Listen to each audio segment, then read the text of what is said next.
May I please have your attention? Good evening, everyone. I'm Samantha Baltimore, and I'm the ambassador for the UC Riverside School of Public Policy. I am honored to serve as your MC for today's special seminar on paradigms and intelligence support to policy. This event is part of the UCR School of Public Policy Community Seminar Series, which brings policymakers, practitioners, and researchers to campus to speak about various public policy issues. Before getting started, I will first cover the format for this event.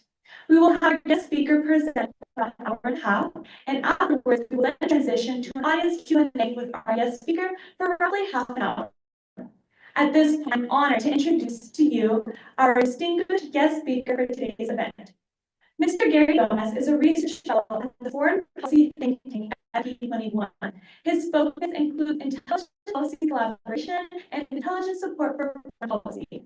He has over 20 years of experience in the U.S. intelligence community, working with the Defense Intelligence Agency, Reconnaissance Office, National Geospatial Intelligence Agency, Office of Naval Intelligence, the Defense Advanced Research Project Agency, and the CIA. He was also a special agent with NCIS on the Foreign Counterintelligence Squad in San Francisco. He began his intelligence career as an intelligence briefer with the Chief of Staff, Director of Intelligence, then the Executive Staff of the Director of the Defense Intelligence Agency.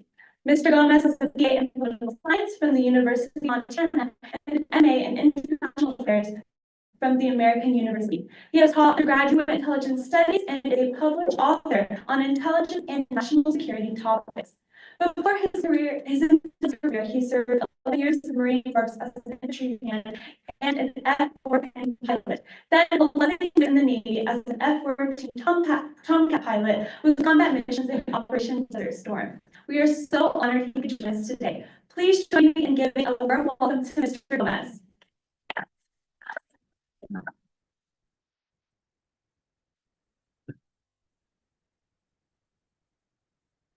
Well, good evening, everybody. Here, thanks again to the School of Public Policy for inviting me, and a great welcome by the students and staff.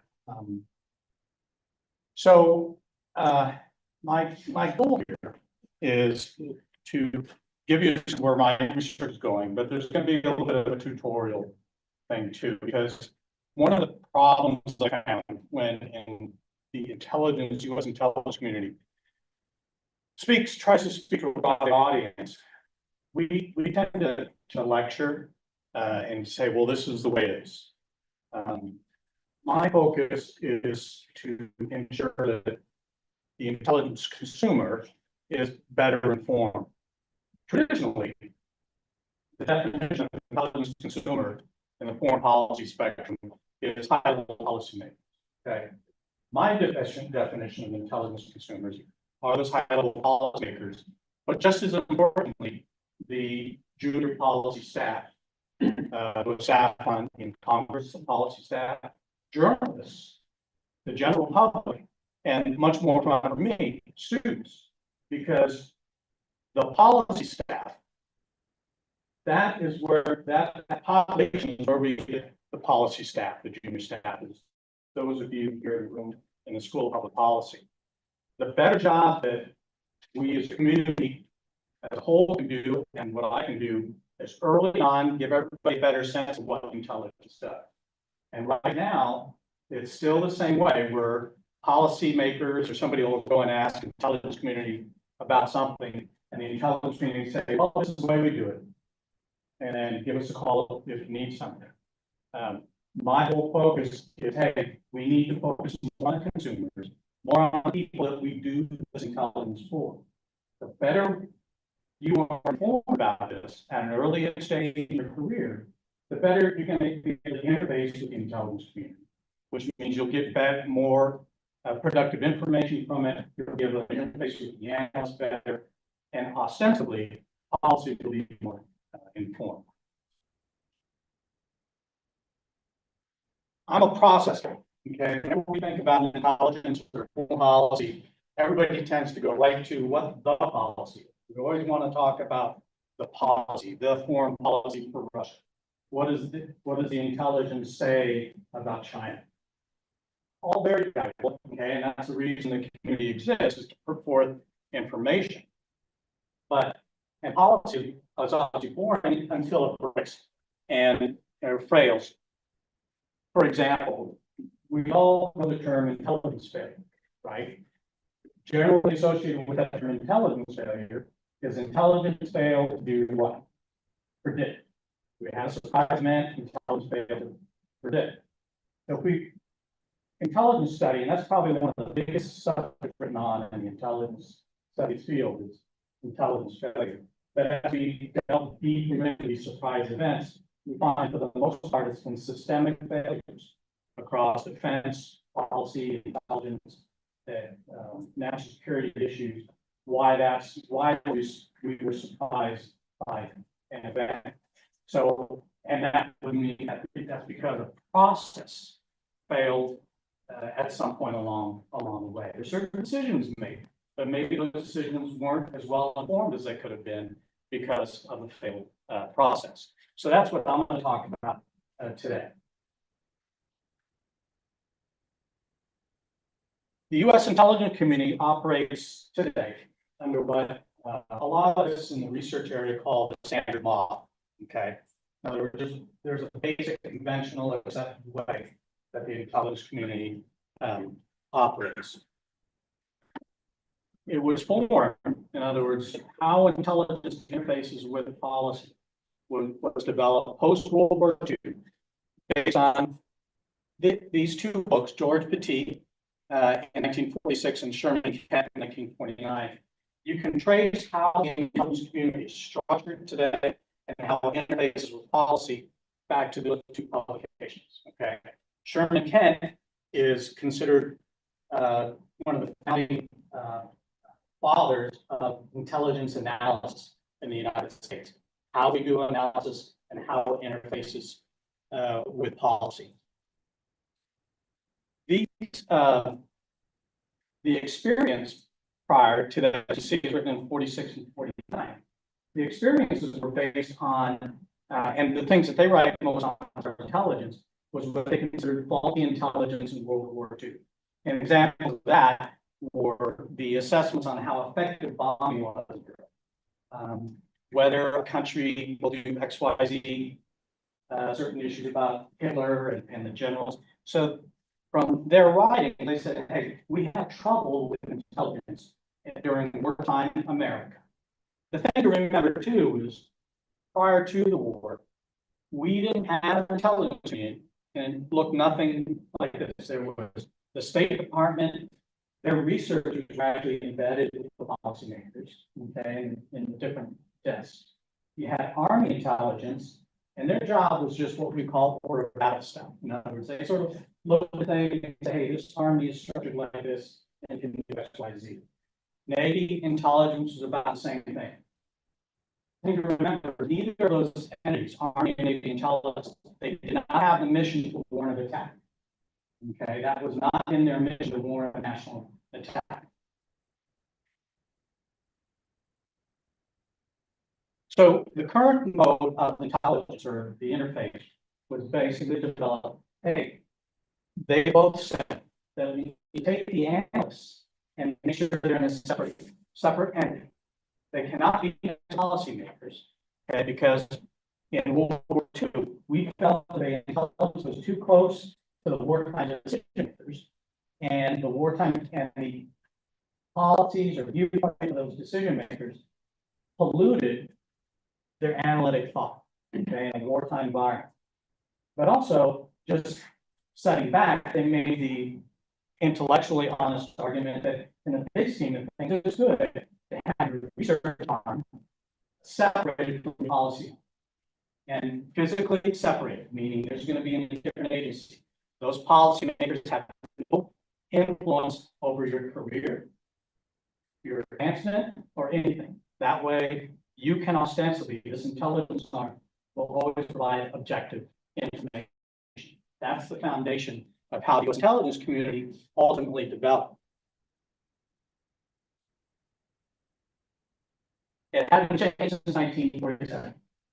Okay, we are operating now under that same exact paradigm, that same exact model, where we have to keep analysis away from policy, so that policy does not pollute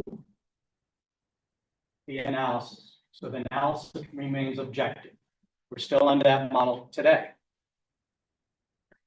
The other thing that we're still working on is this conventional intelligence cycle. Now, one of the things you'll see a lot in my presentation is there's a lot of citations. A couple of reasons I do that. Some of these slides are from lectures. There is one book on intelligence. Okay, it's a really robust biology, but it's a bunch of papers and articles. So it's important for me to share that with everybody. Okay, usually it's a little easier for students to take notes as well. So it's important to share that. The other thing is, as I mentioned before, there's a lot of times where intelligence professionals will get in front of an audience and be asked a question, and intelligence says, well, this is the way it is. If that person said, I've been doing this for 20 years, this is my experience, and that's the answer.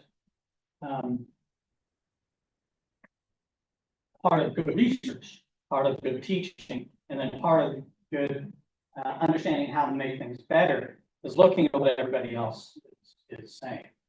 Okay, so I put it up there and say, hey, this isn't just me talking about this. This is sort of the tone, the discussion, the discourse in the intelligence studies as a whole. So anyway, this intelligence cycle, it started as part of World War I. And basically what it is this cycle of somebody comes to intelligence and says, I want to know about X, Y, Z. Intelligence says, okay. Then they step over the next process. Well, I'm going to collect some information about that. Okay, we got it. And step in the next process. Okay, I'm going to analyze that information. Okay, and then they step in the next process. And I'm going to give it to whoever asked me about that information. So that's the fundamental, that's the intelligence cycle that was first developed in World War I, and actually that concept can be traced to the Napoleonic Wars, when the armies back then started to get more process to their staff. And they started to understand, hey, we need to have more information about what's going on. And they started to have processes and staff to go out and look for information. In 1926, U.S. military intelligence codified these steps as this is how we do intelligence. Requirements is a policymaker, decision maker says, hey, I need this type of information. Then we go out and collect it. They set utilization, which is in essence analysis, and then we give it out. We put it forward. the first actual mention of intelligence cycles in 1948, and that was the first time we were able to visualize an intelligence cycle. It is fundamentally the same thing. We, the U.S. intelligence community, and its interface with policymakers, fundamentally do the same thing. The way it sort of looks today is up above, there's planning and direction. And we have intelligence consumers, policymakers, and they interface with planning and direction, meaning, hey, I need this type of information. We go out, the intelligence community collects it, we start to process it, in other words, bring it into one place, to exploit it, which is the beginning phase of analysis. In other words, looking at the information, getting the right people together to analyze it. Ostensibly, consumers can interface with the cycle there. We start to analyze it and produce it, and then we disseminate it. We give it to the consumer. And then all along this process, the consumers can interface with that intelligence cycle along the way. In other words, if they have questions about the analysis, they can go back to the analysis stage, processing, they can redirect or plan the intelligence cycle from the beginning.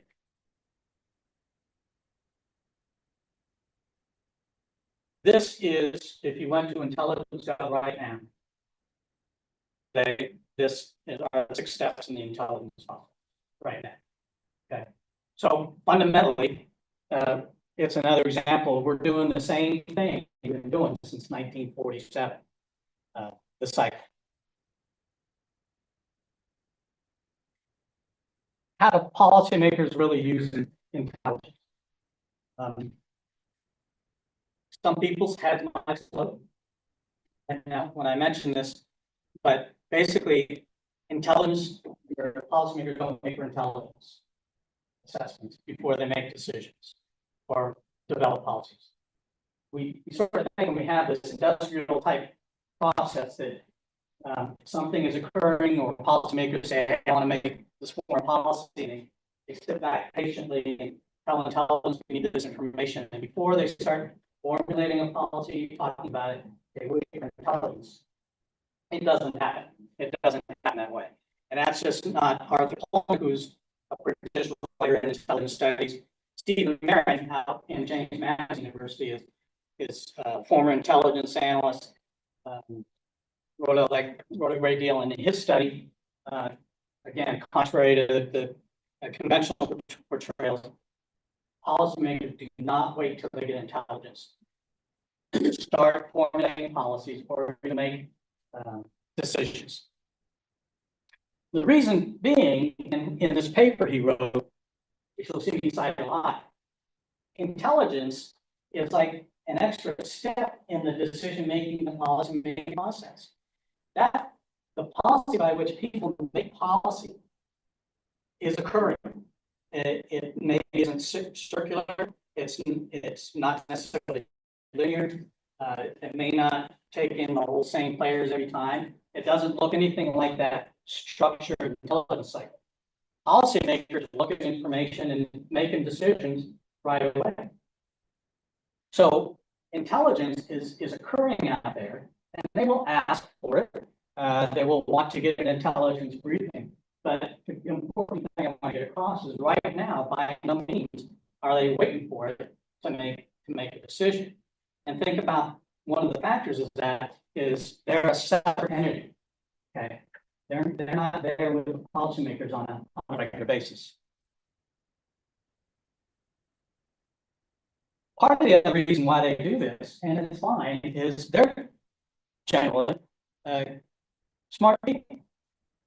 A lot of the policymakers that are in those positions in the State Department, Department of Defense, really know what they're talking about. They know those fields. Okay, they've done work, they've done their own research. For the most part, in the conventional government process, they're experts in their own fields, be it weapons of mass destruction, treaty negotiations, etc. They've done this stuff before. So they come with not only their own judgments, but with their own knowledge. Just because an policymaker makes a decision and relies on their own assessment of the information does not mean they quote unquote ignore intelligence. And we'll dive into that a little bit further. But I want to put that marker right now that they are entitled to make their own decisions. We'll talk about it later, but they actually can look at the information or the intelligence and come away and say, with the analyst, I disagree with that assessment. Here's what I believe. Here's why. And so Stephen goes and said, well, then why? Why should we even do this? Any idea what the intelligence community budget was roughly 5 years ago? 75 billion. 84. Oh. That's 5 years ago. And that was the only classified portion. Okay. So 75, 84 billion, what's 10 billion? So you have this 18 agency enterprise filled with exceedingly smart people on a great mission. Spending 84 billion, and Stephen's saying, why should you accept it? And the policymakers are not necessarily deferring, to intelligence. So I thought that was a good question. We should assume that because we're intelligence, okay, that people are going to listen to us. We have to come across with justifications and show why we help your decisions, how impactful we can be. One thing to step away from, again, has to look slow. Intelligence doesn't say anything. I'm sure we've heard that term in public square, right? A policymaker ignored the intelligence. The intelligence said this, the policy was this, and therefore they didn't listen to the intelligence. In reality, this whole approach, the main approach towards intelligence analysis is, as said here, inductive manner. In other words, it assumes, this is a Sherman-Kent model, that if you break apart the pieces of something, okay, you'll understand it better. And also, and he said in that book, the 1949 book, that hey, if you understand a country, you understand its past and the decisions it's made, and you can predict, and he did use the P word, predict, what the country would do in the future. Okay, because you have an idea, a historical sense of this occurred, and this occurred. Okay. Part of the reason he looks at it that way is Sherman-Kent was a historian on French history, but that's where he came from. Yale taught history in Yale, and I think if there's any historians in here who can dispute that, but I think history allows you to think in that way, right? History allows you to sit back and look. You have some retrospective coherence. You know everything. You know the sequence of events, so you can actually identify where this happened, this happened, this happened, this happened. But the thing is intelligence isn't just data facts. In other words, the assessments are not based, they're based on data facts, but the data and the facts don't really tell you anything. I can say that Russia has 4 regiments poised on the border of Bulgaria. That's a fact. Okay, and I can substantiate that fact with photographs and signature intelligence, right? What does that tell you? Does that tell you anything? All it tells you is there's 4 mechanized segments poised on that border. It doesn't tell you exactly what you're going to do, what they're thinking about doing, what they can do. So from some of those data and facts, analysts can derive their own assessment. In other words, I come to a policymaker and say, hey, this is what I see. And there's 3 policymakers in there. Okay.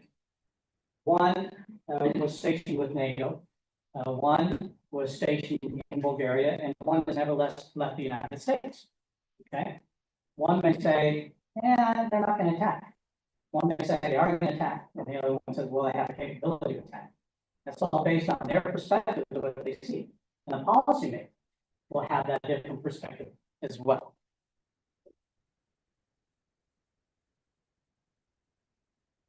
Stepping back a little bit though,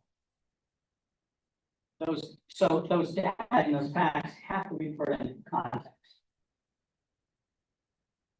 Of past events to be sure, okay?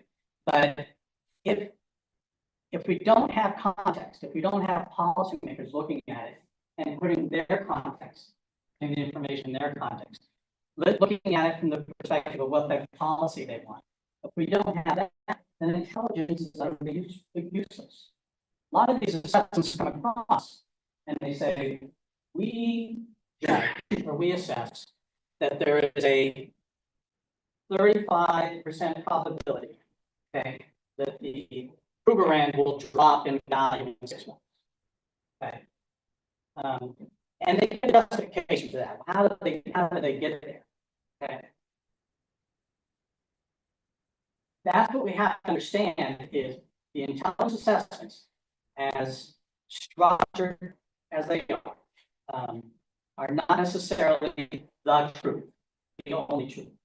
We've all heard that term, speaking truth to power. There's a lot of this in intelligence studies that say that's a bad thing. Because usually when we hear truth, we think that there's one truth, there's one, that's it, whatever they say. Some of us prefer the statement speaking truthfully to power. In other words, speak accurately, have evidence-based data behind it. But when you start using the word truth, people tend to think that hey, it's exactly what the intelligence says, or that one thing you either agree with it or disagree with it. So the facts and the data, the assessments that intelligence puts forth, okay, do not dictate action. Okay, in the biggest sense of it. What they do is inform and provide deep layered knowledge for policymakers, so they're intended to. Okay, and to put all that information, that objective, evidence-based data in perspective, it has to enter the world of ideas. And those world of ideas are basically political in nature. Okay, we elect political leaders. Okay, the country wants to go a certain way, and political candidates profess what they want to do with their concepts, and the country votes on it, and those are the ones that they vote on that have ideas, and then they have these policies. Okay, and so individual policymakers will look at that intelligence, accept it, reassess it in a way, see how it goes and works for the policy goals that they have. What's important too to note is, so the bottom by Thomas Hughes, note that the vast majority of people writing intelligence studies are former intelligence officers. Okay, you might not think that former intelligence officer, and INR is the Intelligence and Research Branch in the State Department. So INR is the intelligence organization in the State Department. So Thomas Hughes is saying that, hey, they have no meaning until their world ideas, viewpoints, beliefs, values. So understand this too, it's intelligence practitioners, scholars that are saying this, okay? And that's one of the problems I think intelligence study has right now is we have some insightful intelligence practitioners. It's lacking policymaker participation. Part of the reason it's lacking policymaker participation is because you have, 20-year veterans of agencies XYZ coming up, and there's this little knowledge behind every wall, and people are afraid to challenge that. Okay, and I'm here to say challenge, participate in it, ask. Okay, don't accept as, hey, this is the way we do things from intelligence practitioners, but that's the way you can do it. We'll get further down that road pretty quick. So let's reviewing these assumptions. Stephen, again, we need to revisit the assumption, and I would say actively challenge the assumption that intelligence influences these big level decisions. In other words, we hear about cabinet members, cabinet secretaries ignoring their intelligence, or intelligence as this, and intelligence at the National Security Council. Okay, so I think we're a little bit have a tendency to think that a piece of intelligence comes across and the president and the secretary of state, and the defense secretary sitting there and goes, oh my gosh, the intelligence says this, we need to do that. Rarely, rarely does that happen. We need to challenge whether that really happens or not. And some research has found really most impactful, the way intelligence can be most impactful is at the lower level, the treatment level of policy staff, the people that gather information and feed policy options up the chain of command to decision makers and policy makers. The people that some of you are 2 to 3 years away from being in this room. So the thought is, instead of thinking that piece of intelligence or assessment comes across and really is clearly dictates what the policy should be, and a policymaker either accepts what that is or uses their own information or assessment, that's not necessarily what we'll be looking at. Maybe we should focus more on the working levels of government, those policy staff that learn over time about issues, develop options, and push them up to the policy. And again, there's somebody, you in this room, you are 2 to 3 years away from being at that level where you're interfacing with intelligence assessments and putting together policy options for decision makers. Politicization. Another concept that's within the standard model. And when you see this word, I'm sure there's sort of a visual reaction, and it's bad, right? Because in journalism, we hear that all the intelligence is politicized. Okay, well, what does that really mean? Now, again, all this stuff on politicization, my points and the citations here are from the intelligence analysts, intelligence scholars are saying this, not policymakers. But again, going back, politicization usually comes in 2 ways. One is before or while the analysis is being done, a policymaker, somebody says, I need the assessment to come out to say this. Okay, very direct. Okay. Or another way is when the assessment or a policymaker goes to an analyst and only asks certain questions. I want you to look at this A, B, and C. Don't look at D, E, and F. Just give me an assessment on A, B, and C. Okay. So politicization can be directing intelligence to only look at certain areas to assess. And then the other type is when the analysis is all said and done, and whatever it says, once it leaves the analytic desk and gets sent to either intelligence mid-level managers or to policymakers, the intelligence is stored. Okay. They will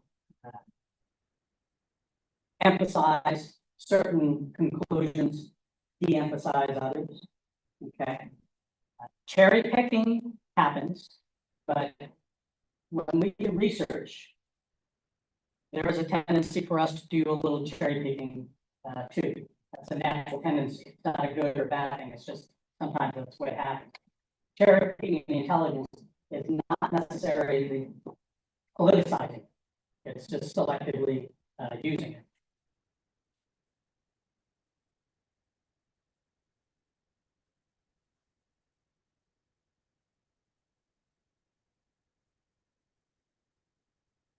So some other perspectives on it. Mark Lowenthal, a friend and my mentor, he is sort of like he began the whole intelligence studies movement. His book, Intelligence, The Secret to Policy, is considered the intelligence textbook. And he is a long-time standard model intelligence guy. And disagree. I know Mark since 1994, when he was the staff director on the House Intelligence Committee.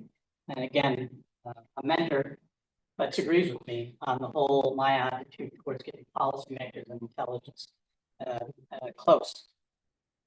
So I offer you that, so I'm not saying, hey, St. Mark, we all agree, everything like that. But he is, in his research, he's found that over those years, as long as he's been in intelligence, and it's been since like the early 80s, that whole polarization, the type that I talked about, rarely occurs. Okay? Because we tend to think that if a policymaker looks at intelligence and goes another way using their assessment, it's politicized. They think that, hey, they're ignoring the intelligence, they're ignoring what the intelligence says. So it is his judgment that it rarely happens. Steve Marin, same way, former intelligence officer or an analyst, and one of what I consider one of the most intellectually honest and new perspective on how intelligence supports policy out in James Madison. His assessment is it rarely occurs. So it's intelligence analysts, people in the intelligence community are saying politicization rarely occurs. Same thing with, and this report had to do with some of the data on ISIS in Afghanistan, where that was accused of being politicized, where the Afghanistan military, U.S. military leadership said, hey, it's this big a threat, it's this big a threat. They said the intelligence was different. Investigation by the New York Times found that not so much. So it's New York Times, it's a journalistic, the journalist looked into it and said, hey, no, that doesn't happen that much. So part of the reason it didn't happen that much is within the intelligence community, we've got a 75-year plus ethic of doing objective analysis. Analysts are prickly creatures, great to spend a lot of time with, learn a lot. But if there's an ethic that they are proud of and will put in your face, it's the objectivity. Okay? So at the analytic level, one thing I'm entirely confident of in firsthand knowledge is there's a culture and an ethic to stiff arm that. Of course, will always be a slant the information in face-to-face briefings. That's a human tendency, okay? Not necessarily a product of intelligence analysis or intelligence, the relation between intelligence and policy. Jack Davis, is a extensive writer at the Center for Study Intelligence at the CIA. And interestingly, it's housed at the Sherman Kent Center for Intelligence Analysis, where they train intelligence analysts. So again, this is an intelligence profession giving this information. And again, it's tempered with the fact that it's a human tendency to want to please. There can also be common discourse, or what we call groupthink, right? We're all in the same room, we're seeing things the same way. Analysis comes and says one thing, but because we're all thinking the same way, we come to the same conclusion. That was one of the conclusions of the reasons for the intelligence failure, or the failure of Israel to appropriately react in the night leading up to 1973 Yom Kippur War. The intelligence was all there. It showed conventional indications there would be an attack. Israeli intelligence saw it, U.S. intelligence saw it, but everybody was saying, the Arabs will attack. They'll lose. Why would they want to start a losing war? All the policymakers and intelligence saw the same thing. They across the board. And it was Ted Kissinger that sort of came to the defense of the intelligence community. And Kissinger was the friend of the intelligence community. But he notably said that, hey, we're all doing the same thing, okay, even me. So it wasn't necessarily intelligence failure, it was a systemic issue based on everybody sort of thinking the same way. Part of the reason, again, going back to that standard model, when we wanted to have a separate intelligence and policy called the proximity issue. In other words, there is the assumption that if you have your researchers right next to you, policymakers, you will influence their judgments, okay? They will not be able to give objective information. Well, here is Chuck Roller, another former intelligence practitioner. He said, no, proximity doesn't necessarily increase the propensity to politicization. Stephen Merritt, former intelligence, case studies. Just because we're close doesn't mean there's going to be politicization. And when it comes to the politicization after the analysis, right, when a national intelligence estimate is thrown out over the policymakers, and they start doing what they do with it, nothing that intelligence can do about it. Okay. The other ethic about it, the intelligence community and assessment is we don't comment on policy. Okay. We don't say whether the policy is right or wrong. Okay. We provide information. If a policymaker says, hey, well, why didn't this policy work the way I wanted it to? Then we would say, hey, well, here are some factors that influence the events that made things happen a certain way. Okay. But once it leaves, you know, the analyst's desk and it's on the policymaker's inbox, there's nothing intelligence can do to mitigate the impact or to make a policymaker do anything about that analysis. There's something that can be done, but that's in the foreign policy world. That's in the world of policymakers and not for us in intelligence to comment on. So the conclusion with a large part of intelligence studies knowledge is keeping these analysts arm's length really doesn't prevent the real politicization. It really doesn't happen that much in the first place. Okay.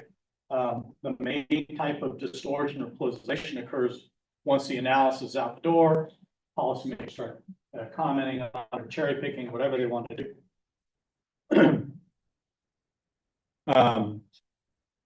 Basically, a former director of the CIA considered concerns about objectivity, proximity to the policy, not to be mutually exclusive. In other words, again, a CIA director is saying, hey, it doesn't matter how close we are. Okay, it's not going to impact politicization because it doesn't alter our analysis. Okay, and whether we're next to each other or across the beltway, if once the analysis is done and policymakers start to distort it, nothing that intelligence can do about it. Sir David Lamond is a former UK intelligence officer. He was head of GCHQ, which is our rough equivalent to the NSA, National Security Agency. And just by keeping the analysts separate does not necessarily mean we're going to eliminate bias. In other words, there are certain components of analytic bias that occur with intelligence analysis on their own. There's confirmation bias, anchor bias, mirror imaging, where you look at the actions of another country and you look at those and say, well, I don't think they're going to do it. Well, that's based on what you thought. A good example of that is there was a national intelligence estimate on Cuba and the probability of Russia placing missiles in Cuba. And Sherman Kent headed up the analysis of that issue. He and his team, particularly the National Intelligence Estimate on the missiles in Cuba, they included that the Soviet Union would not put missiles in Cuba. And the reason for that reasoning was like, hey, that'd be a stupid thing to do. Obviously, Khrushchev knows we would have to react. Okay, we would not accept that. He knows that we would not accept that. That'd be a stupid thing to do. Soviet Union doesn't have military designs on changing Central and South America. That's not within what we see as their policy and how they know about doing. Therefore, we assess that they would put missiles in Cuba. Boom, missiles showed up in Cuba. The other part of that national intelligence assessment said that, however, we suggest a continued monitoring of Cuba to determine any next move. So because of that, then we had the intelligence overflights that actually found in Cuba. Sherman Keck sort of tried to retort to the fact that, hey, your assessment was not accurate. He said, well, actually it was. It was a stupid thing for Khrushchev to do. Mirror imaging was based on what they consider smart or stupid.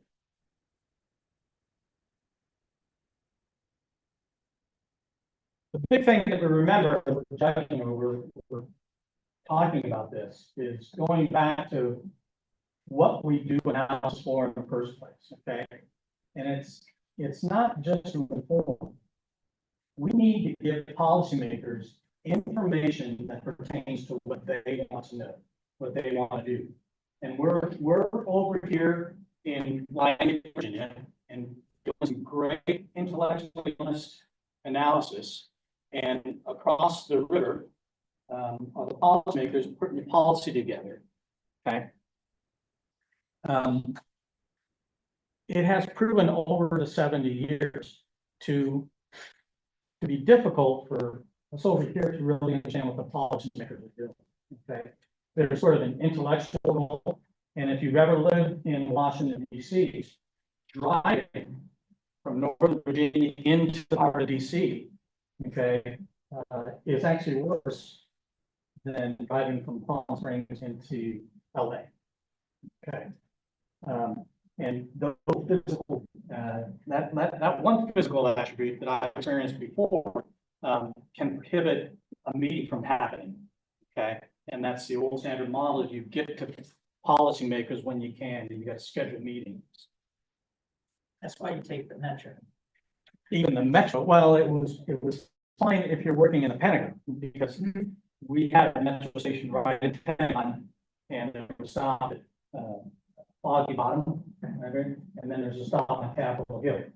Okay, so it's pretty cool for us, but they wanted to hear particularly from the CIA and this stuff, and it was a nightmare for those folks to get in there.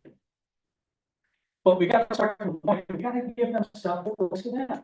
I mean, what use is it? And at EIA, we had the same in military format, perspective. Hey, we're not a self-looking ice cream cup.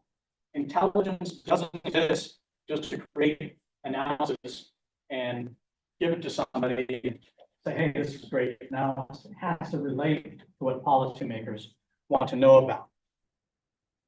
So what's occurred over the years is intelligence practitioners, intelligence scholars have determined that, hey, we focus too much on objectivity, which means separating. Well, yeah, that's great. We've been able to get intellectually honest, objective assessments, but they're less relevant because we don't have that. We're not in touch with them. We aren't at those meetings all the time. We don't know what they're thinking and what's valuable to them or not. If it's not relevant, it significantly inhibits the value of it. So I'll go back to where we started. Remember, there's the assessment that, hey, policymakers don't wait for intelligence. Okay. Well, it's a little bit of the chicken and the egg, right? These regular decision-making, policy-making process doesn't necessarily wait for information. That's might be difficult to understand in an academic setting, or for any scientists, or if you're working on a graduate degree here, where, hey, I'm not going to come to a conclusion until I get all the information. Policy-making, decision-making at that level in those environments do not work that way. And so intelligence study scholars, practitioners have resolved the irrelevance. Now, the fact that intelligence doesn't help is a bigger issue than the concern about polarization. Intelligence studies literature shows now that, hey, we're more concerned that we're not giving good analysis that helps policymakers. We're too worried about polarization that generally doesn't occur. Okay. And the time that does occur will happen whether we're seated next to policy or if we're across the river from them.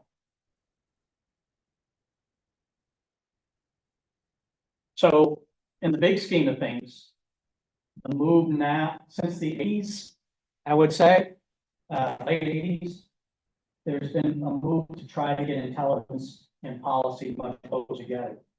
And that's what in the intelligence studies arena is called the Robert Gates model. So we have the Sherman-Kent model, which is that standard model. We can keep everybody away. It was Robert Gates, who was a career intelligence officer, who ultimately became the director of the CIA. That is the one that started shouting alarms and saying, hey, we're not close enough. We need to get closer. What he was the recipient of in the late 80s was a lot of disagreement among a lot of longtime intelligence analysts that said, hey, you want to politicize it. If we get too close, we're going to politicize. So that was the debate going on at that time. He first brought that up.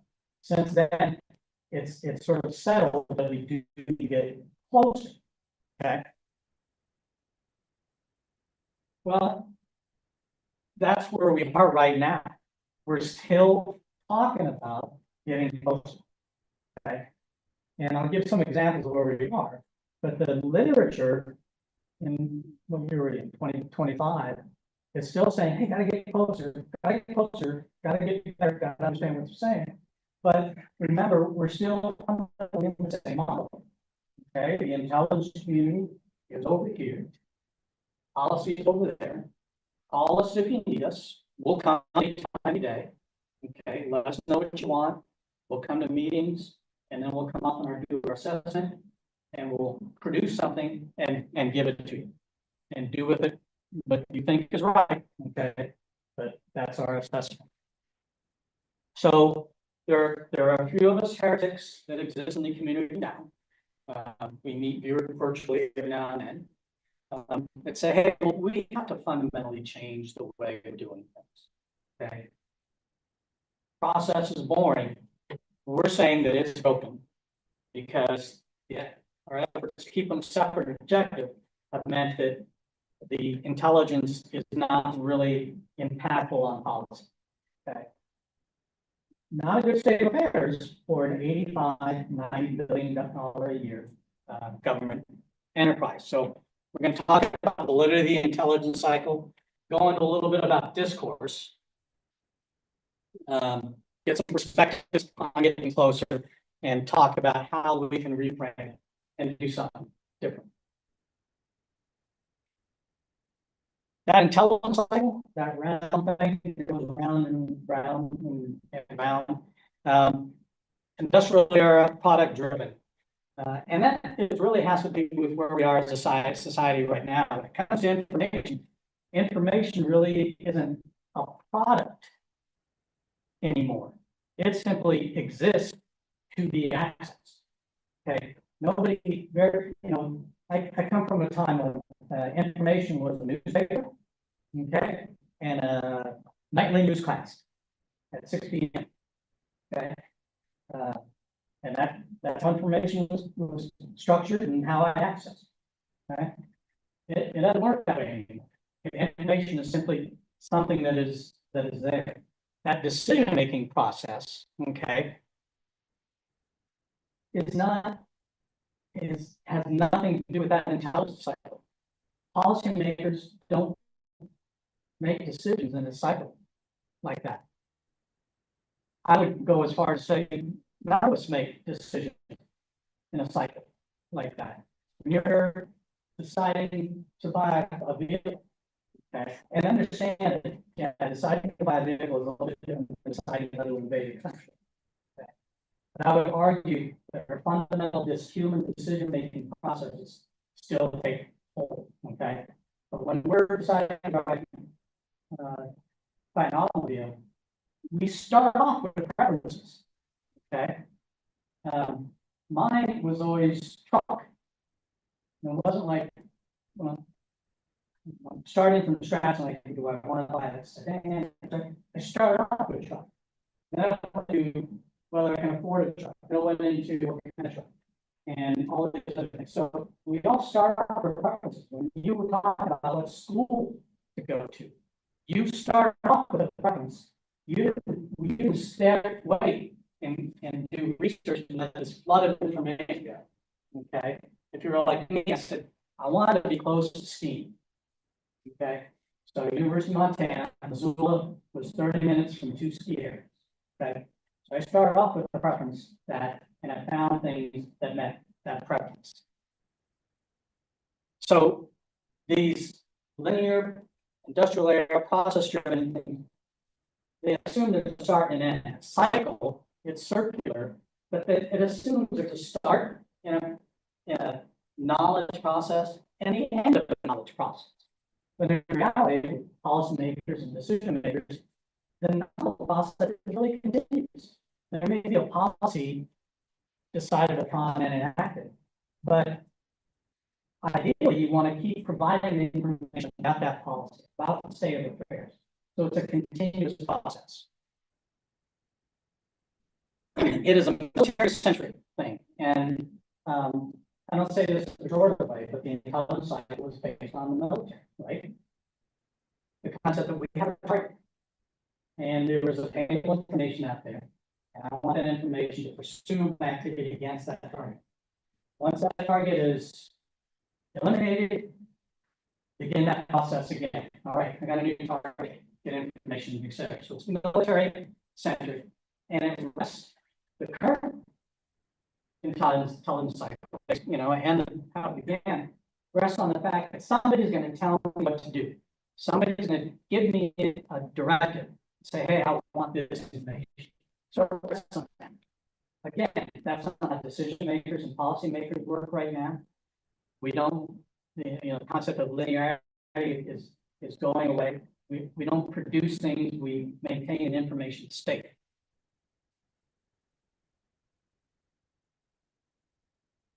And it's inconsistent with the contemporary flowing. Okay. The intelligence cycle, as I showed you, really was codified in World War I. I would argue that we obtain information at a quicker pace than we did in World War I. Okay. And again, Sir David Amon, intelligence professional, the current intelligence cycle, outdated, static reflection of a stalemate word during the Cold War. Okay. So we have a standard model of which separation and proximity is a component, and intelligence studies is telling us not a big issue. We have an intelligence cycle out there that I showed you that's still on intelligence.gov as the way that we see how intelligence occurs in interfaces. Yet it is intelligence studies authors are saying that's not the way policymakers and decision makers work. So we have that. But also here we have what I call discourse disconnect. Mark Lowell put this back in 92, and it's sort of how the encapsulates the discourse between intelligence and policy. And the critical component here where, and you talk to anybody in intelligence, we call it the tribal tongues phenomenon. The critical component here is he equates that with the George Bernard Shaw mentioned about people from the United States and the UK, the common people separated from Americans, common British Americans being separated by common tongue. Okay. Now we both say we speak English, okay, but we speak in different terms. And it's more than just how we say schedule and they say schedule. Okay, it's more than diction, because discourse, how we act and how we perceive the world, our gestalt, is influenced by the words that we use and how we interface with each other. And that's discourse. Discourse is more than just words and definitions. It's how we socially interact with people with those words and the processes that we use to communicate with each other. Okay. So policy and intelligence are two different, what we call discourse communities. And discourse communities are defined as entities that have their own sort of what's called lexis or words, vernacular, okay? Specialized words, and they have their own way of communicating, have their own way of communicating with each other. So, for example, policymakers. Let me go to the intelligence community. When I say SAC, talking to another intelligence community professional, they know exactly what I mean. Okay, I may maybe say SAP. Okay, and that's SAP SCI information. Okay, and we're going to need to get into a skip to discuss that. How many here know what I just said? Okay, so SAP is special access protocol. So it's specialized tunnel of information. SCI is special compartment information. It's fundamentally that information that goes in the SAP, the SAC. And the only place you're allowed to talk about a SAC with SCI information is a SCIP, which is a special compartmental information facility. Okay, so policymakers routinely interface with intelligence, sort of get that. But again, those of you that are 2, 3, 4 years away from interfacing with policy, will only learn about that if somebody simply says it. Okay. So those words, SAP, SCI, SCIP, carry meaning. They carry a specific meaning that we need to protect this information. And then meaning of a SCIP, okay, meaning in and of itself. So policymakers tend to want to reduce uncertainty. Okay, so policymakers, they don't, and political leaders, they don't like uncertainty. They want something that is, they know it's going to happen. They want policy that they have a sense of will be impactful. They advocate policy. Okay, and I'm not saying anything in a pejorative way. It's just that's policy. So they advocate for a policy. They say, this is what we're going to do, and we're going to push that policy forward so we'll succeed. For the most part, government transients. Okay, political means that weave in and out of government. Okay, industry back into government. And when they hear something, generally they want to say, one of the first things, I guess, especially when I was briefing, I'd be policymaker and I'd say, this is X, Y, Z, and they go, where did you get that? What source of that information? Because they want to qualify the sources. And I don't mean that necessarily in a political sense, but they want to get an idea who did you get that from? What is the credibility of that source? Okay, they want to know that. So analysts in the intelligence community, we don't fear uncertainty. There's a sense that that's the way the world is. Okay, it's a very uncertain, entirely predictable world. So the uncertainty doesn't bother the intelligence community. Policy agnostic, just don't care professionally what the policy is. That's not their scope. Intelligence isn't there to turn right wrong what the proper policy is. There for a long time, most of those analysts are generally there as career civil servants, and the propensity is to protect those sources and methods. And we've heard about a lot in terms of sources and methods, but the danger there is disclosing a source of intelligence would either endanger a person, or if an adversary knows about that source, they develop countermeasures to prevent us from using the source of intelligence. A good example of this is there's a national intelligence assessment about the dissolution of Yugoslavia in 1990. And the unclassified portions said Yugoslavia function as a federal state within 1 year, probably dissolved in 2. Okay, that's pretty clear, straightforward. It was an assessment, it wasn't a prediction. They looked at a number of factors, and it was the general thing is we assess, we judge, and a lot of times like that, they associate probability with it. And in Intelligence Community Directive 203, SCD 203, it now mandates that in a given assessment, you have to assign a probability to it. And you have 4 options of probability. 3 of them are reversed. Very likely, highly probable, unlikely. It depends on the policymaker who is going to, or you can use the numerical. Okay. The numerical spectrum is 0.01 to 0.99. And there's a little mistake in there. And it's basically saying we can't predict. We're not going to tell you with absolute certainty when it comes to an assessment like that, what's going to happen. Okay. So anyway, they came across with that assessment, and Greg Treverton, who is a colleague and actually he teaches intelligence studies at USC, and was with Rand. Also, it assessed that there's going to be a violent breakup and local two states, etc. So out of Gregory and assessment they did in 2015, the NIA was very packed. Okay. But it had no impact on policy. Okay. So we're only seeing a portion of the NIA, but the NIA had no apparent impact on policy. Okay, and as was policymakers seemed surprised when the violence that was mentioned in the NIA occurred. So part of the reason why was that they resolved that the policymakers not only read the assessment, but were looking at the entire situation from a classic Cold War perspective.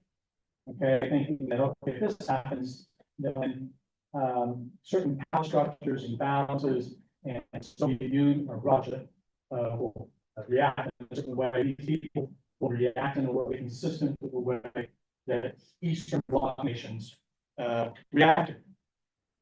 But the NIE was developed by analysts, and their assessment was based on understanding history. That has anybody heard the term Balkanized? Well, the reason being, right, is after World War I, Yugoslavia, Kosovo, all those nations were not nations prior to that. It was just like the Levant in the Middle East. They were choosing arbitrary lines to create countries. And the only reason those people stayed together is because Tito would literally kill them, okay, that wanted to go back to the West. So the intelligence assessment understood that, hey, when Tito's gone, okay, and the Soviet Union is not there to roll tanks and suppress everything, it's going to go back to the way it was in World War I. So the discourse disconnect here was policymakers looking at the world and the potential from one perspective, the analysis was from another. The other one more recently is the Hamas attack in the last couple of years. That's the intelligence failure because intelligence failed to predict or adequately warn. But reporting has revealed that the IDF considered the possibility of a Hamas attack as negligible, and not only that, they in whole intelligence don't focus on Hamas as a conventional threat. Okay, we want to look at the threat of rockets, and also we want to look at the West Bank. Therefore, the military IDF took military units from Gaza and redeployed them to the West Bank. Of course, reported that Israeli intelligence and provided policymakers the battle plan for the October 7th attack almost a year before. And when days before, there was an Israeli unit called 8200 that's staffed by female Israeli soldiers were, and they look at the cameras, okay? They're the ones observing the Hamas activity. They started putting red flags saying this activity is consistent with conventional attack. And they started reporting that up the line, leading to those assessments as fantasies. And they also, there was intelligence of 1 month before the attack that a Hamas leader was behaving inconsistent with the rocket attack focus that they had been told to look at. So what happened is there was a disconnect between military and political leadership. Their focus was on West Bank, and they felt their own assessment, which obviously they're entitled to have, the rockets were the issue. But what happened is so there were policies based on those perceptions. for movement of military units. So they were captured by the discourse of concern for rockets from Gaza. That's how they spoke. That's how they perceived problems. Intelligence discourse and how they perceive the problem was real-time, immediate focus on the fact that they're observing activity that is consistent with a conventional attack. So there were two entities that were looking at the same problem with a different perspective. A lot of different perspectives here, but what this comes down to, and Richard Katz is another prominent author on intelligence studies. And what's important here too is, as I cite these, part of the reason I bring them up is look at the dates associated with this. So foreign policy professionals are now wanting to be closer to intelligence. Now it's not just intelligence practitioners saying, hey, you got to get closer. We're finding that the foreign policy folks saying, hey, we want you to be closer to us because they recognize the value of having intelligence right next to each other, understanding, and ostensibly, and I'm not quite sure how I'm doing on making this argument in a paper, but the going in is that might mitigate being surprised by events. Because if you're with the policymakers and you're developing your theses, if intelligence analysts are developing the concepts, they might be able to share that, and policy gets a better sense of what's occurring in thought process. Get rid of the Sherman Kemp model. A recent or 2023, this was a survey done, SCSP survey, where they asked former members of the National Security Council what you want. And they uniformly said we need policy or intelligence closer to us. Again, going back to intelligence officers, Robert Gates need to be down in the trenches. We need analysts that understand the political context. Understanding political context is not the same as politicization. Okay, because if analysts understand where the policymakers is coming from, then we have a better opportunity assessments that help policy go forward. Again, policymakers, through a survey done in 2023, not only do we want closer, we want more rapid access to intelligence. Okay. Artificial separation degrades the performance of both systems.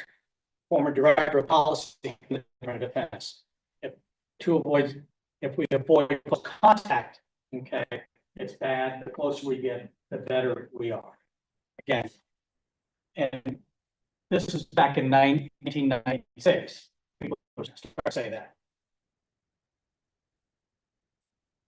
Again, more from policy perspectives that, hey, we don't want to cut off from intelligence. Piece I wrote some time ago, it reviewed intelligence reform commissions. How impactful are those? In 1975, two reports said, hey, intelligence analysts need to be closer. 1996, closer to those it serves. 2001, intelligence and policy should be worked together and everything from 10. And even the 2005 Iraqi WMD Commission said analysts and policymakers working together is not politicization. So this is the same Iraqi WMD report that already says was politicized. Okay. So what we have to do, I would say, is reframe the discussion. So eliminate everything just I mentioned about intelligence, and then start all over. Okay. And instead of a product based, let's enter the 21st century and understand that we are a service, an information service, and it has to be continuous, close contact. And the only way, and one way we can ensure that the intelligence that we provide is we understand through close and continuous contact. It's not new. 1985, Hans Hagen, Senior Economics Officer, CA Foreign Policy. The separation imposes this blended isolation and intelligence assured eventual policy irrelevance. In 1985, isolation and irrelevancy was talking about it then.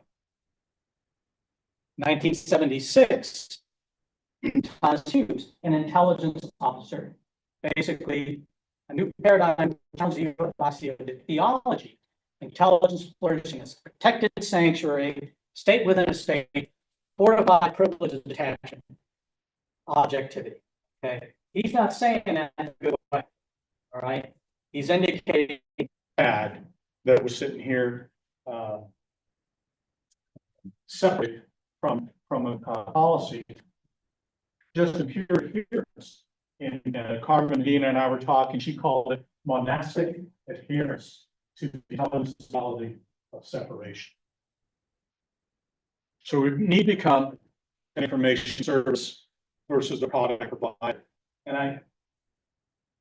And even though even now analysis may be transmitted electronically, okay, it's still considered a product. In other words, intelligence over here and puts together, maybe it never hits parchment, maybe it never becomes part of paper. But it's the thing. It's the thing that is provided to policy. Okay. Again, it's product based. So what we need to be is more of a service provider. And we have to understand and accept that it's as much an interpersonal relationship and a political activity. That's something that I can attest to because as an intelligence briefer, I would be in front of the policymaker. And many times they wanted to brief on a product that they read. Meaning they want to talk to somebody about the assessment. Because they would say, hey, what do you know about this? And you'd say, hey, we have an assessment here. This is what am I talking about? So I have to look. I was never an analyst, so I get the analyst and say, hey, 5 points. What is your code? You know, what were the probabilities? How do you achieve this? And I did it with policymaker.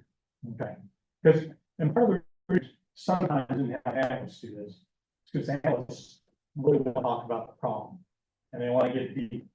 And policymakers have 30 minutes. Okay, so they would send an intelligence former consumer like myself to go brief them. And they would understand, they would get the nuances if they're face to face. It's called sense giving. We'll talk about that. But Zachary had a good point here: is see the analyst as the product. Okay, and I think that's revolutionary. And I'm not a big one on government revolution. Okay, but it's hey, you have an analyst here. That is the point of interest, not an intelligence product, but a person and that mind. Okay, that is what, if you want to say product based, think of the analyst. It's facilitating understanding. Strategic sense making is a term that Zachary used, but it's also IARPA through one of their projects. Define sense making is this. In other words, it's easier for somebody to understand what you're talking about if you're face to face. Okay. Now, if this is going to be recorded and somebody can, I hopefully look at it later on and understand what I'm talking about. Okay. But it isn't the same as being here and then at the end of me getting this diatribe, we're able to have an exchange. Okay. The Q&A. And even through a video, you can't sense my inflections. You can't sense some of my emphasis, etc. So again, sense making through briefing facilitated face to face.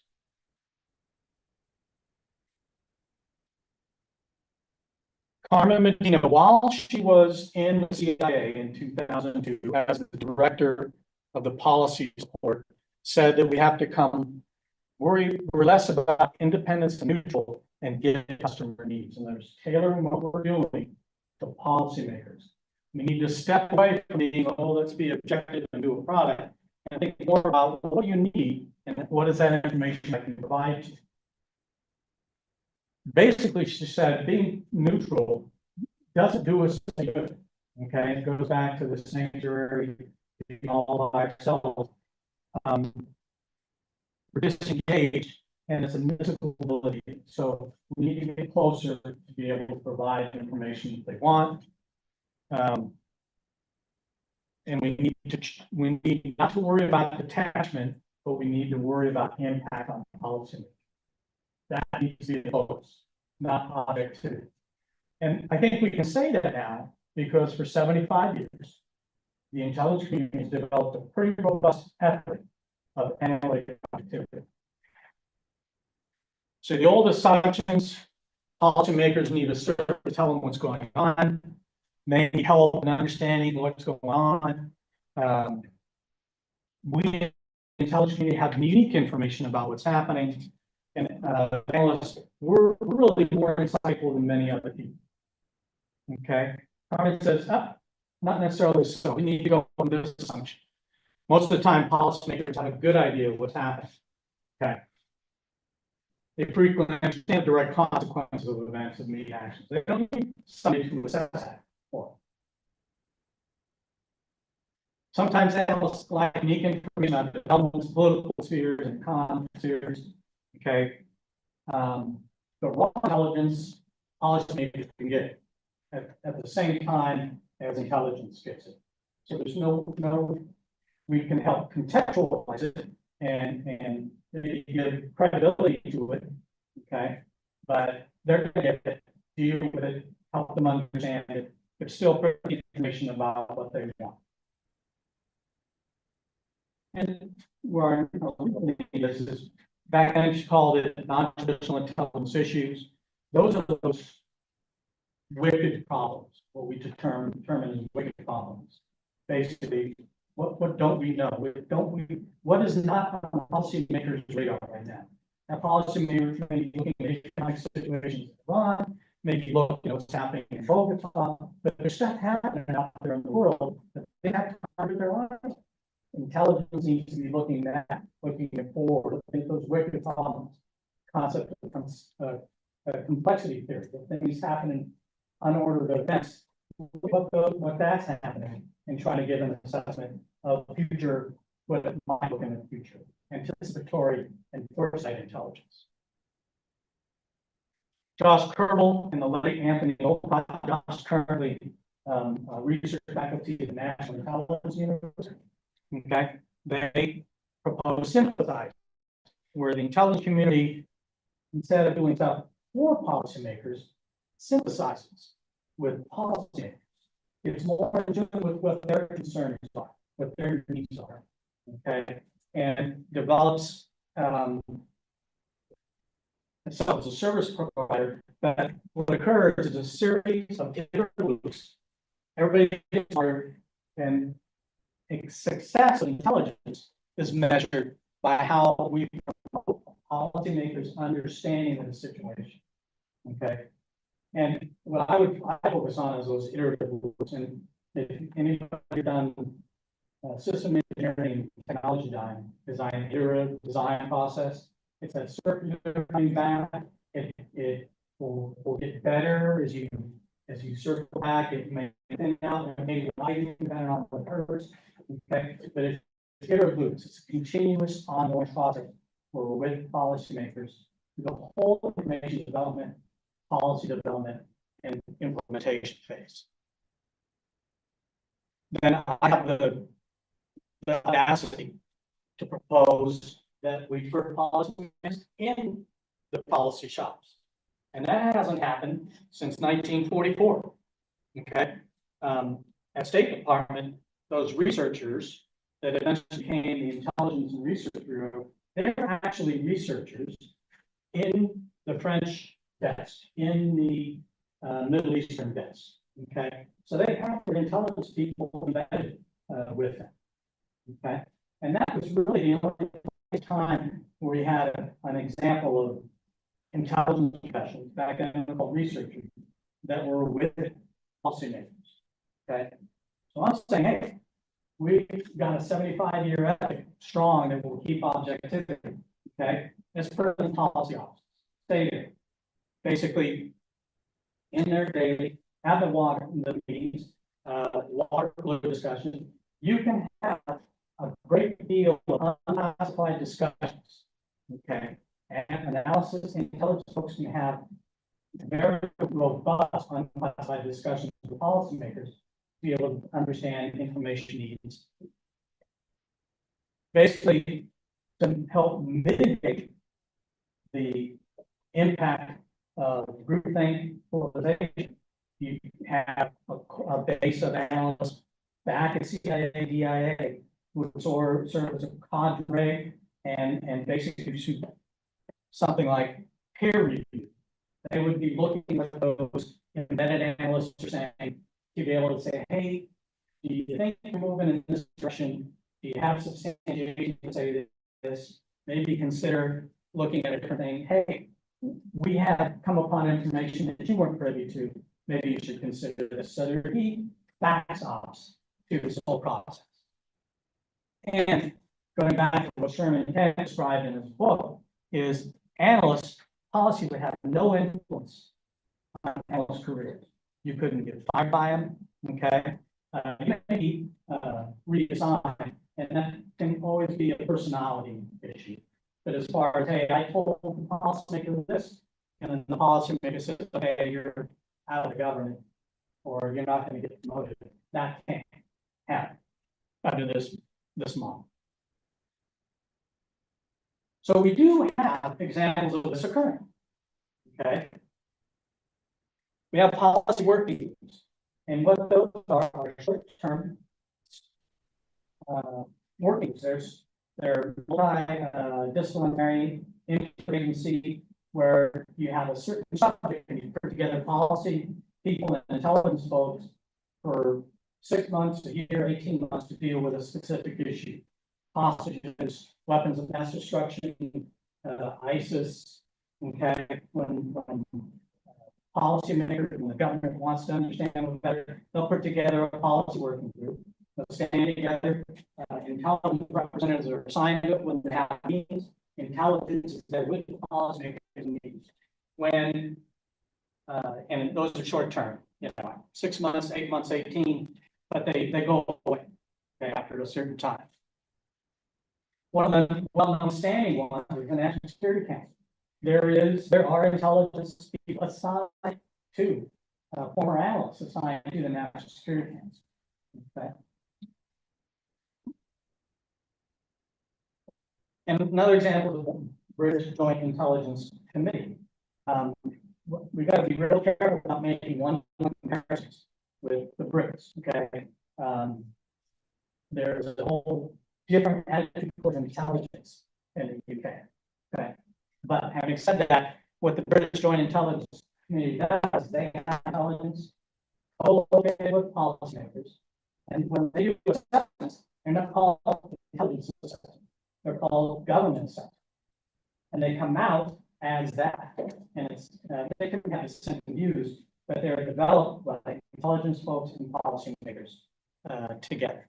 But there's a fair amount written on this. Actually, Stephen Marin did a good, and another colleague did a good piece on that. That we've got to be careful of the one-on-ones. I don't want to overemphasize the British chick, but humans can do that. That's just an example. So where we are, again, I keep harping on that, but it's sort of the main thing that has yet to be challenged. And I don't know if I'm being treated with benign neglect or a real nut, but it's important to develop a really good ethic, and that's also from personal experience interfacing with analysts. And when I talk to some analysts, and even Mark Lowenthal, he disagrees with it, that's what fuels their disagreement with my proposal, is this fierce ethic towards analytic objectivity. Okay. But it's not like that, we're not rushing, because policymakers know a lot. Okay. Analysts need to tap into that. college. Prior to becoming president, George H. Bush was the first ambassador to China. Okay, so there are stories of when he as president would receive assessments about China, and they reference certain people. And some of these assessments came from folks who've never been to China, you know, and doing his assessment based on good information, good faith, intellectual assessment. But they say something, and he would go, "Well, I think that's going to," because I know. Okay, or I know where they're coming from, where they started. Okay, I know the foundation by which they developed this policy. I think this is gonna happen. Have that intelligence analyst been able to sit down with George Herbert Walker Bush before an assessment and say, hey, President, this is what we're thinking. What are your thoughts? Well, consider this, consider that. That's something that could come out probably a lot more focused and more impactful for the president. Got to remember too, as I mentioned all those admonishments for policy and intelligence to get together, those were all made referencing the standard model. Those people never followed up by saying, hey, put council together. Hey, put analysts policymakers. They never let it fall. So all those suggestions saying, hey, get them closer together were based on staying within that standard model. So as much as I cite them for evidence, I think it's honest to convey to you, they were never set in the context of putting analysts in policy offices, like I suggest. And then going back to 1949, Sherman basically said, hey, if you get all nervous and exasperated, you might make a mistake by getting policy too close. So, where you can make it worse. And so as I developed this idea, I actually kept Sherman in the back of my mind saying, hey, is the cure worse than the problem? But in the end, what we need is two things. Okay. There aren't many policymakers in this discussion. And hence my desire to get in front of you and as many venues as I can to say, hey, you need to get involved in this. Okay, as future policymakers, future journalists, historians, political scientists, you need to get involved in this. And you cannot continue to accept, retired intelligence practitioner from agency XYZ for 30 years saying, this is the way you do it, this is how it's done. Because intelligence is not a self-fulfilling ice cream, it does things for a reason. And it'd be nice to hear from our consumers, our policymakers. Coke didn't do that when it developed its new formula, right, years ago. But when companies develop new products, they go out and do market surveys, and they ask consumers what they want. And they make adjustments based on that. So, one, stay engaged. I'm going to carry at FP21, a couple plugs. I have a Substack, Intelligence for Policy, 4P, and I did even more on large duties. In that vein, FP21, where I'm at with Dan Spicone and a couple of others. FP21, its focus is on evidence-based process. We don't talk about specific policy. I wouldn't say we don't care because we all have our opinions. But what FP21 focuses on is evidence-based policy process. Because our whole idea is, hey, a better process can improve the outcome, which is a policy. I come short of that and say a better process will impact a better informed policy maker. Okay, it's a subjective about whether it's better policy or not, and that's out of our realm. I'm working with young professionals in foreign policy and on this very thing, and I suggest you join. We're having periodic Zoom discussions where they tell me, hey, can you tell us a little bit about this topic?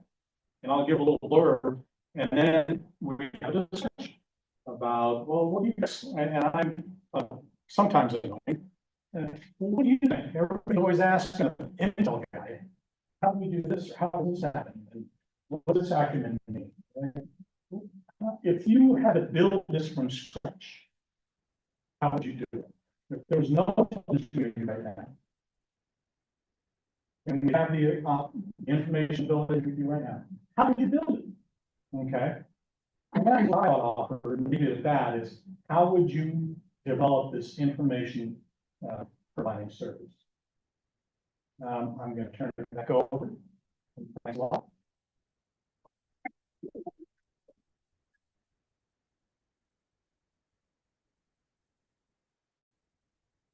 Thank you so much, Mr. Gomez, for that insightful presentation. Now we'll be moving on to our Q&A. For those of you in the audience that have a question, please raise your hand and one of our staff members will give you a microphone.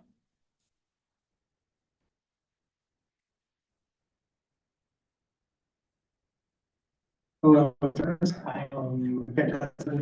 you very much. So, considering that there's like a lot of changes in the way that like information space is looking like for the general public nowadays, with not necessarily to get too specific into like the current news, but like in like social media consumption as well as like integrated technologies of like AI and everything. How do you expect that to impact like the future like integration or like bringing together of like policy analysts, at least from like, the public perspective? From the public perspective, meaning, Well, like how do you think it's going to impact the way that like people trust like that process? oh, okay. So there's a scope issue here, I think. I hope I'm getting on the right track. So I think there's two components of that. So the information space, the way it is right now. Again, if we're close to policymakers, we're actually seeing information they see at the same time. Okay.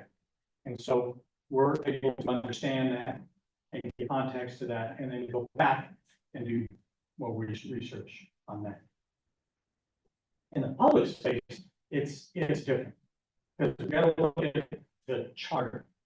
The charter of the intelligence community is outside the borders of the United States and not US citizens. Okay. And when I started in this business like in 1985, this counterintelligence agency, this new executive order 12333 signed by President Reagan that was very specific on what you will collect and basically what your focus as an intelligence community is. And it still holds true today that we're focused on national security intelligence outside borders, and if it's within, you have to substantiate how it pertains to foreign intelligence. Okay, so there may be an intelligence or information space within that is a domestic source, okay, that is focused on domestic audience, that is owned by a U.S. entity. Intelligence will just be aware of that and look at it. It does not have the charter to comment on it. It doesn't have the charter to look at it and say, you know, that's either patently wrong or false based on this data, or that is just a misinformation campaign. That's not a human U.S. citizen. That's something else. There are entities that deal with that, but they have a charter to do that. They are one put in the intelligence community, one put out. Good example is the National Security Division, and then the National Counterterrorism, and then the cyber and infrastructure entity. I forgot the actual name. Their job is to look at that and see where there's outside influence on domestic information. So it's a functional law. Okay. Immediately after 9/11, we had a number of laws that allowed more, the classic intelligence community to more easily look into domestic intelligence sources, information. Because everywhere we were attacked and the whole nation was like, hey, we need to understand what happened. 20 years later, those laws have been whittled down and reduced to, and that's the national mode, and that's policy. And it's not intelligence is saying, oh, that's bad. But if we, the United States always waxes and wanes based on the immediate threat. And there's lots of interest right now to have the traditional intelligence community address anything that has to do with domestic sources. Did I get to what you're talking about? Yeah. Thank you. Sure.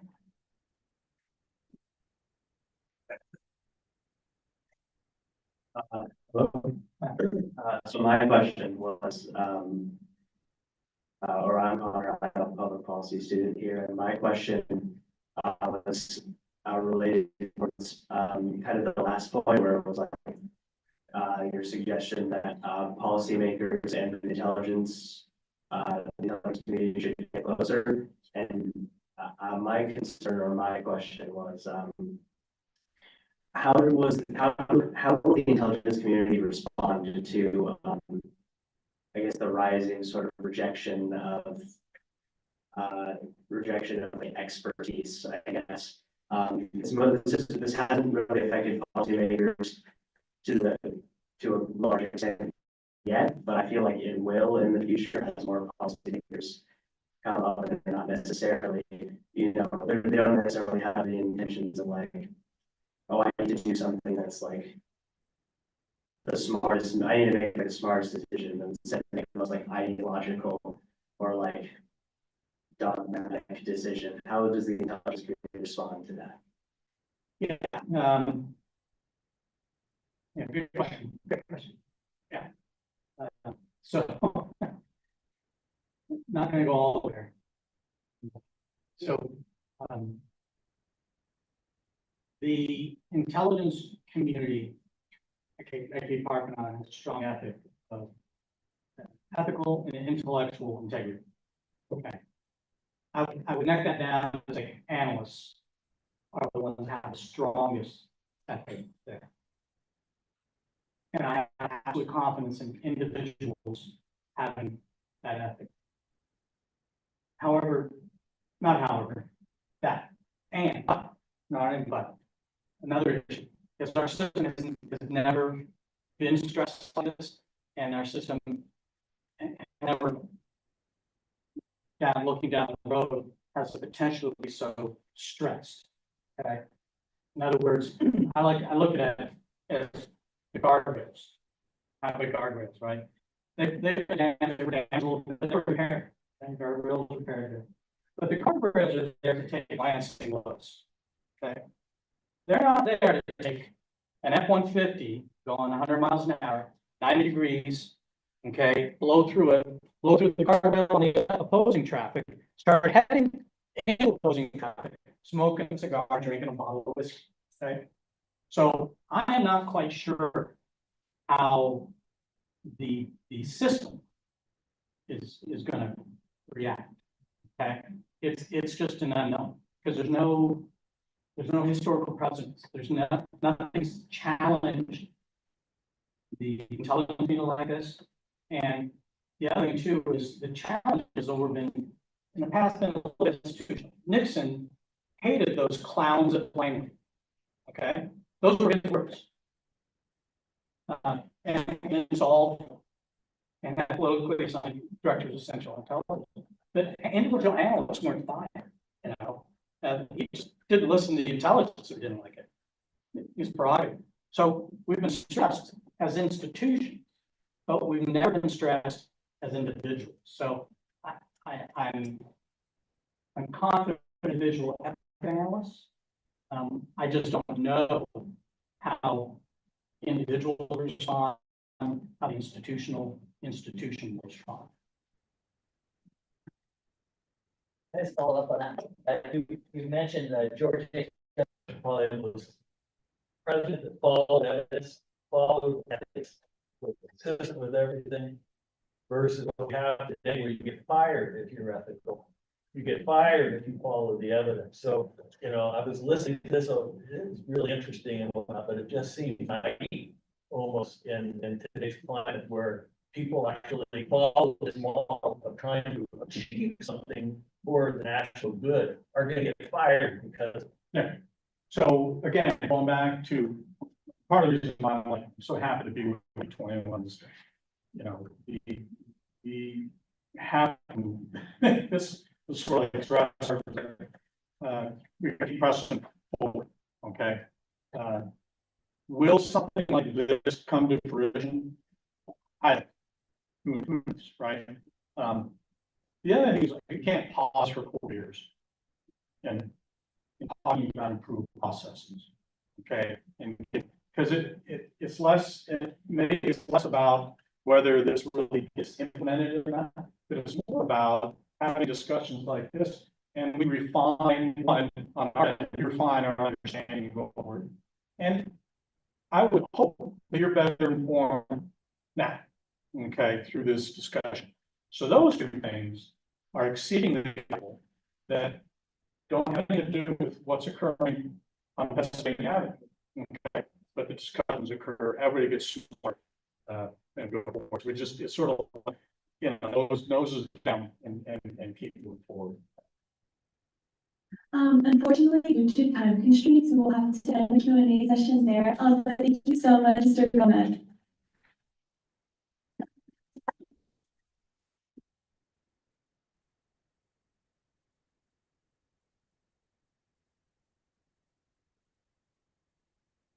Today, Mr. Gomez, for joining us today for this UCR School Policy Community Seminar. Thank you for your leadership and work in foreign policy. It is truly inspiring to hear. Thank you as well to our audience for attending. We hope to see you all at our upcoming school public policy events. Tomorrow, Tuesday, January 28th, from 12:30 to 2 p.m., the Presley Center of Crime and Justice Studies, a research center at the UCR School of Public Policy, is holding a seminar for UCR Associate Professor Rachel Petras on the Marvelous Ones, which displays an intimate portrait of the navigating of East LA between drugs, nostalgia, and religion as they age and fight to stay relevant in a new era. On Saturday, February 8th, we'll be hosting a beautification in downtown Riverside, celebrate a calendar service from 9 a.m. to noon. We will be joined by Riverside Council Member Philip Alconi, Riverside Council Member Clarissa Cervantes, Greater Riverside Chamber Congress President Nicholas Adcock, and Community Solutions Executive Director Justine Ross. Additionally, on Friday, March 7th, the UCR School of Public Policy will be hosting Ambassador Newman, former ambassador to Afghanistan, in an engaging seminar discussing foreign policy during the Trump administration. You can learn more about like these hosted by the UCR School of Public Policy by visiting our website at spp.ucr.edu. While you're there, you can also learn about our Master of Public Policy program and our combined media and PPP program. Additionally, you can listen to our original podcast series, Policy Chats. We have really been an exciting podcast series on technology versus government with former state Assemblyman Wood Levine. Thank you everyone for joining us. Please feel free to get questions and talk with our guest speaker before we leave. Thank you.